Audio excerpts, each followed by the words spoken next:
días y bienvenidos a Iceberg de Valor, el podcast de inversión basado en el Value Investing.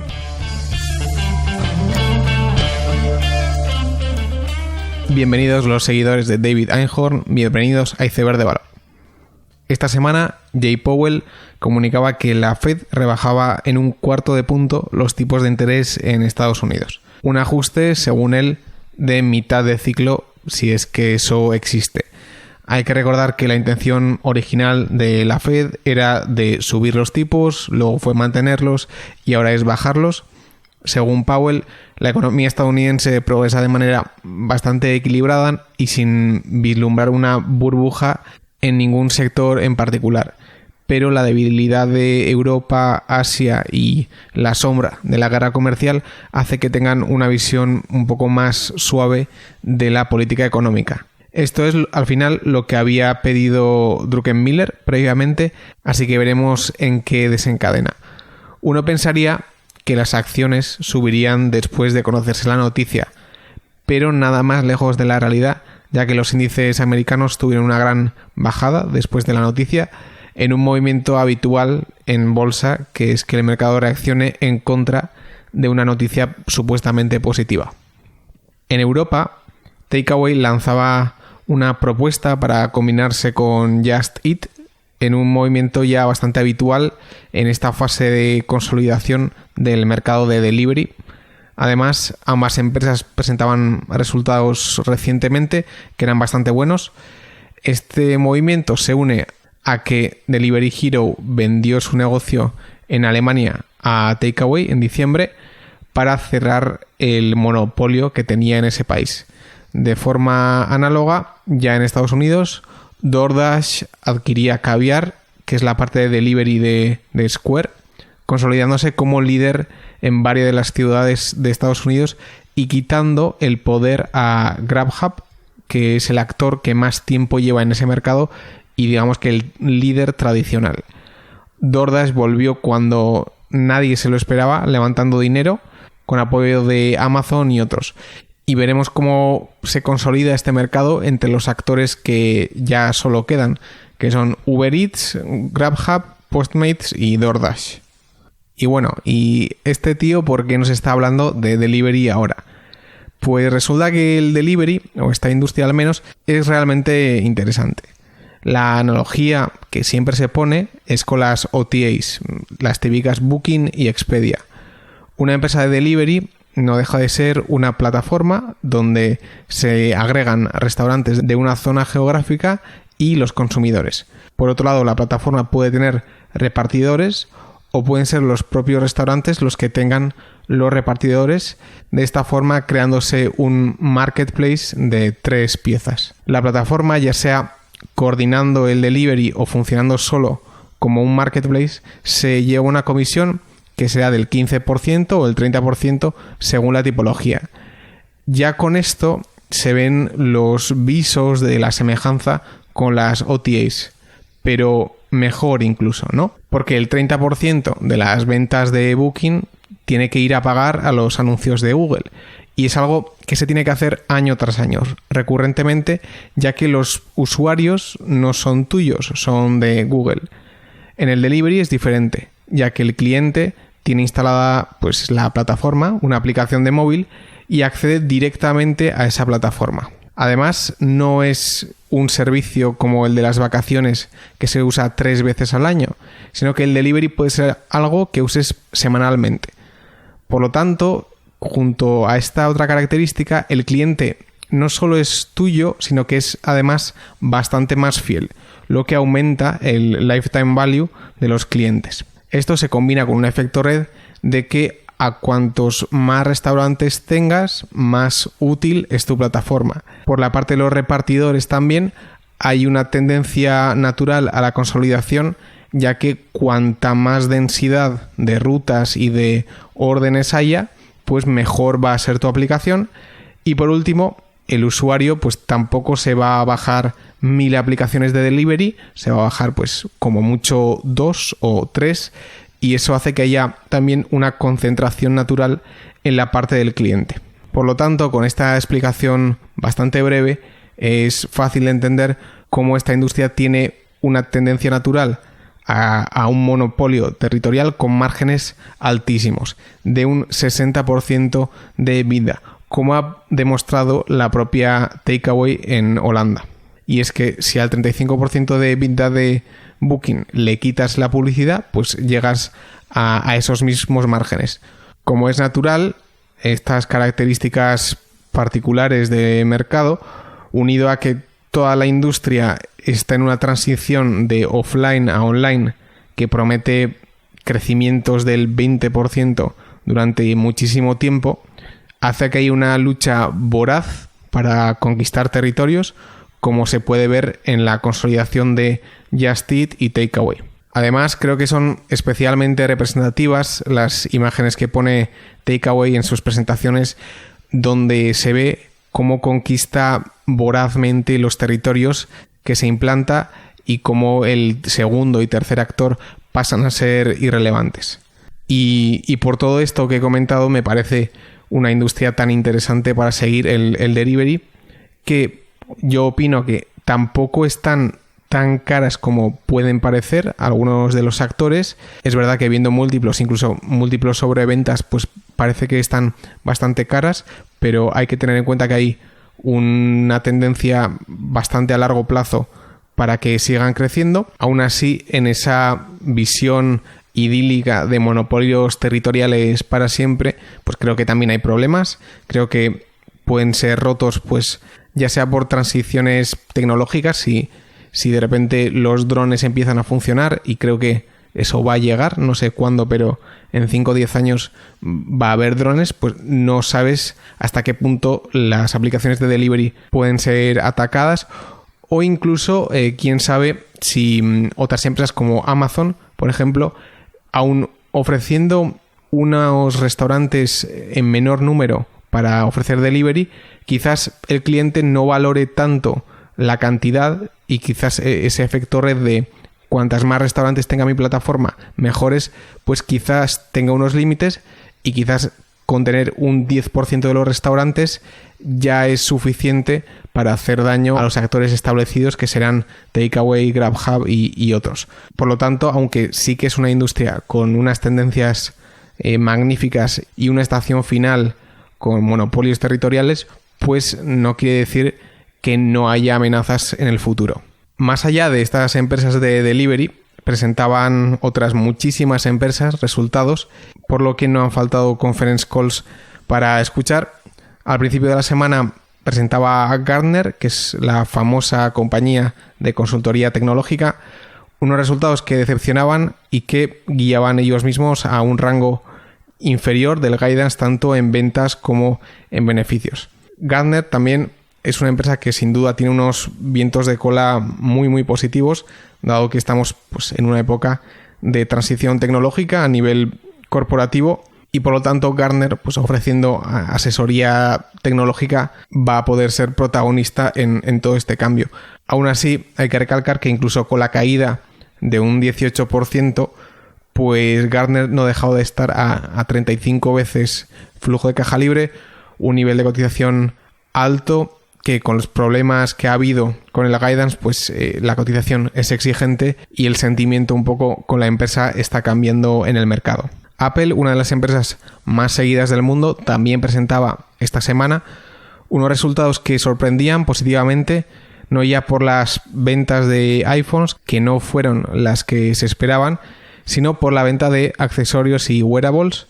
¿Quién lo diría? Pero parece que los AirPods y el Apple Watch pues son la nueva revelación de Apple, y incluso los servicios también crecían a doble dígito. Y lo que parecía que iba a ser un problema a largo plazo, que eran las ventas de iPhones en China, se ha revertido, y en este trimestre ha habido crecimiento año a año en ventas de iPhones en esa geografía. Por lo tanto, pues con los problemas del iPhone solucionados, servicios y accesorios subiendo, y con 100.000 millones en caja dispuestos para recompras de acciones, pues el sentimiento en torno a Apple ha mejorado bastante. Esta semana también presentaba Spotify, la última tecnológica europea. Spotify es una empresa muy interesante, por una parte tiene un margen bruto que es reducido del 25% debido a los royalties que paga a las discográficas. Y por otro lado, se encuentra en un sector donde hay otros muchos actores como Google y Amazon que ofrecen streaming de música. Esto haría pensar que habrá muchos problemas en el futuro de Spotify. Sin embargo, hay otros muchísimos aspectos que hacen a Spotify un caso pues digno de estudiar al menos. Por un lado, es una empresa que crece al 30% y con 108 millones de suscriptores en este trimestre, se espera que pueda crecer a este ritmo de un 30 o un 20% en un periodo largo de tiempo. Por otro lado, ahora mismo está invirtiendo agresivamente en el sector de los podcasts, que evidentemente muchos de los que oigan esto pues lo conocerán bien. Los podcasts hasta ahora han tenido un problema de monetización importante, especialmente porque se descargan y se escuchan offline muchas de las veces, lo que hace que utilizar anuncios segmentados o algorítmicos sea mucho más difícil. Esto hace que solo haya pues unos pocos podcasts en el mundo que concentran el dinero en publicidad. Es por ello que Joe Rogan gane más de 10 millones de dólares al año con su podcast por publicidad, mientras que el 99% de los podcasts del mundo pues obtienen $0 de ingresos. Sin embargo, si Spotify es capaz de hacer algo similar a lo que ha hecho con la música en los podcasts, supondría pues un cambio de tablero increíble, ya que en este caso no tendría que destinar el 75% de sus ventas a royalties a discográficas, de modo que su margen bruto podría aumentar. Y la segunda pata de crecimiento de Spotify, que me parece muy interesante, es que ofrece una herramienta a los artistas para conseguir para conocer mejor los gustos de sus oyentes. Y esta parte del negocio crece a un 36%. Es famoso ya como Metallica, cuando llegaba a diferentes ciudades para tocar en concierto, pues utilizaba los insights de Spotify para modificar el setlist de qué canciones tocar en cada uno de sus conciertos. Esta es una simple muestra de las aplicaciones que puede haber, pero incluso ya hay otras ideas que están cultivando en Spotify, como el micromecenazgo, merchandising y similares, que hacen que esta pata tenga un gran potencial. Además de lo mucho que se ha comentado ya de la posibilidad de que Spotify cree su propio sello para artistas en un futuro más o menos cercano. Además, esta segunda pata de crecimiento no es solo importante en cuanto a ingresos, sino que esto sí ya cimienta un efecto red donde tener un oyente adicional aporta más valor a un artista, ya que esto es información útil.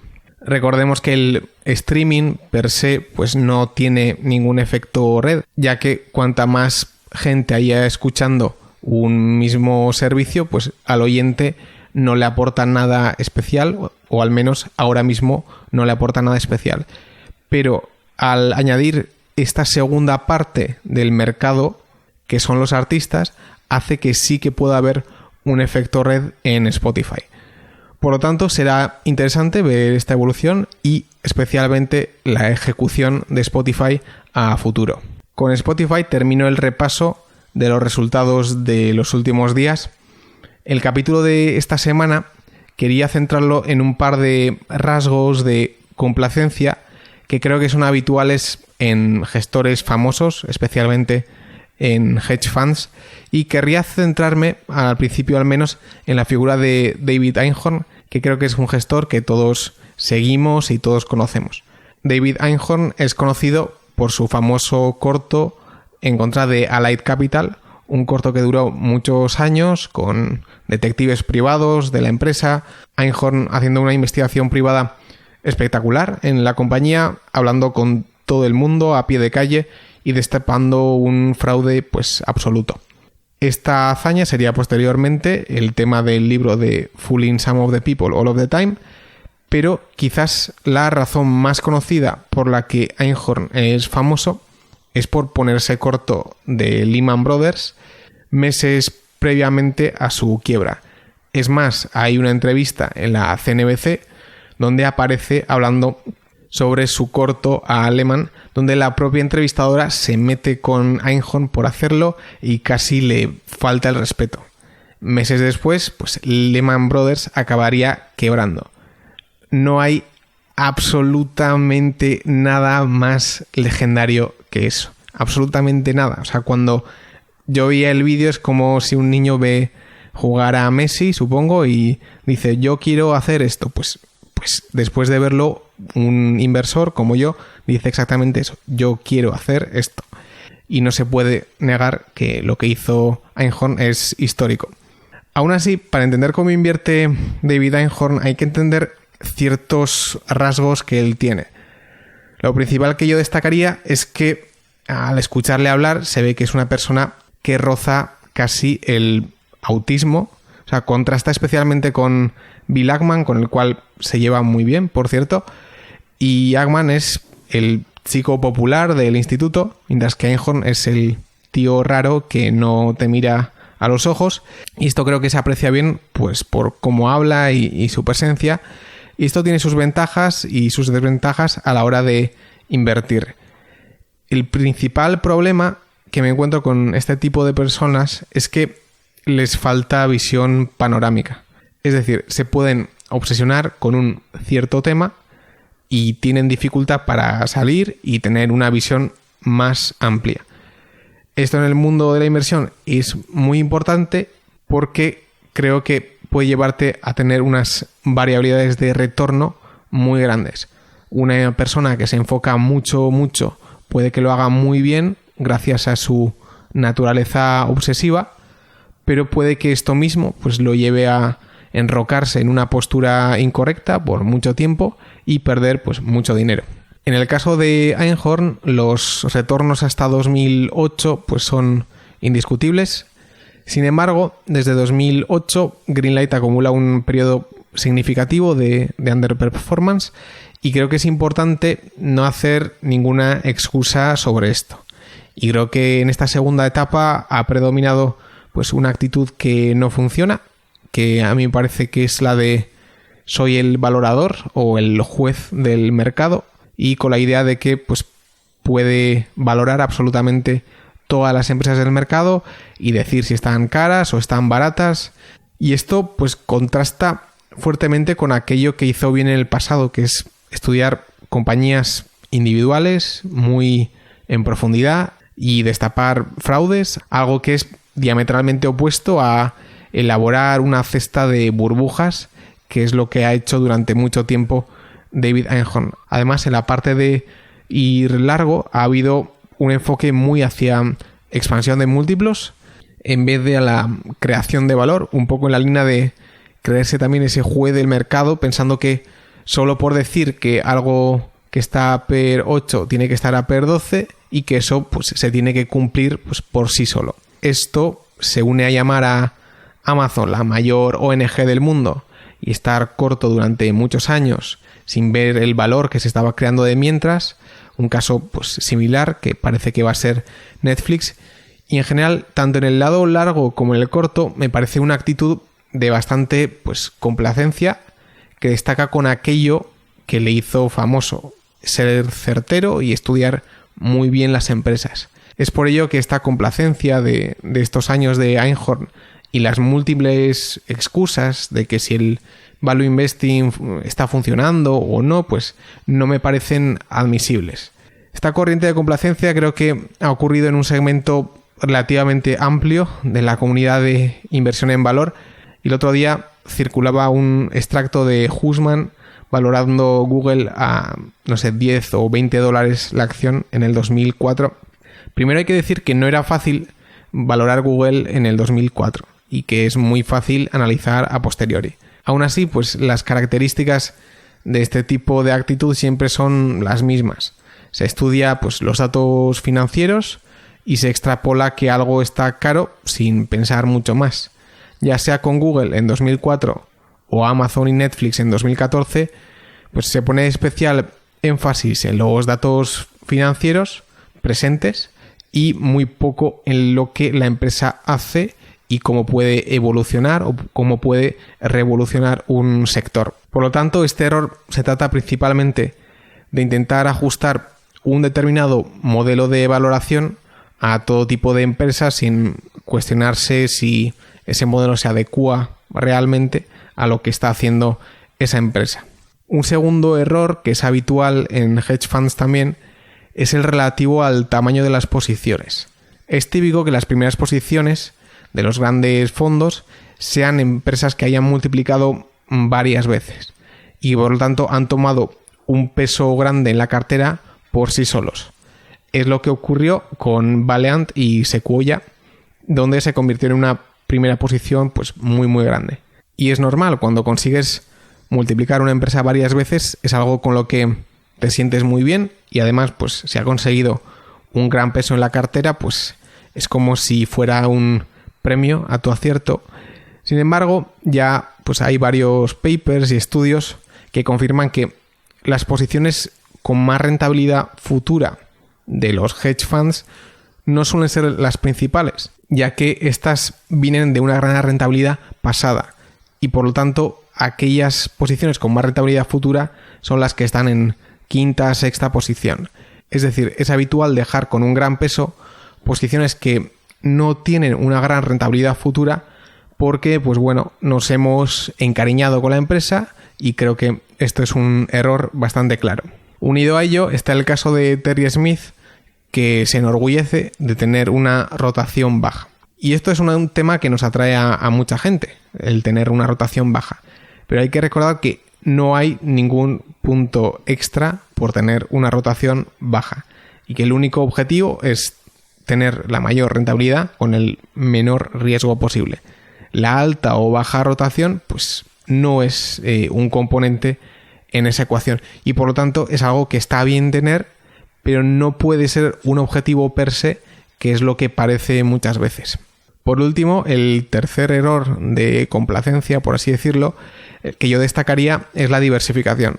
Esto se ve bastante menos en Estados Unidos, donde existe una mayor costumbre para concentrar, pero en otros sitios es más habitual ver gestores con posiciones máximas de un 3%, algo que es, o parece al menos, bastante flagrante. Es decir, teniendo un portfolio de 70 valores es extremadamente difícil hacer algo diferente a los índices. No ya mejor o peor que los índices, sino algo diferente. Peter Lynch lo consiguió, y es verdad, y él tenía muchísimas posiciones, pero creo que está al alcance de mucha gente generar alfa con muchas posiciones. Y como es el caso de David Einhorn en creerse un poco el juez del mercado, pues diversificando en 70 valores, uno piensa que aplica un filtro como valorador del mercado, cuando realmente la posibilidad de ofrecer una rentabilidad mayor que el índice con esta estrategia pues es muy muy baja. Con esta última reflexión termino el episodio, espero que os haya gustado. Anunciar que la semana que viene no habrá podcast, ya que me tomo una semana de vacaciones y estoy preparando un tema que no hay mucho escrito y necesito hacer investigación por un poco más de tiempo. Así que nos vemos dentro de un par de semanas y seguid aprendiendo.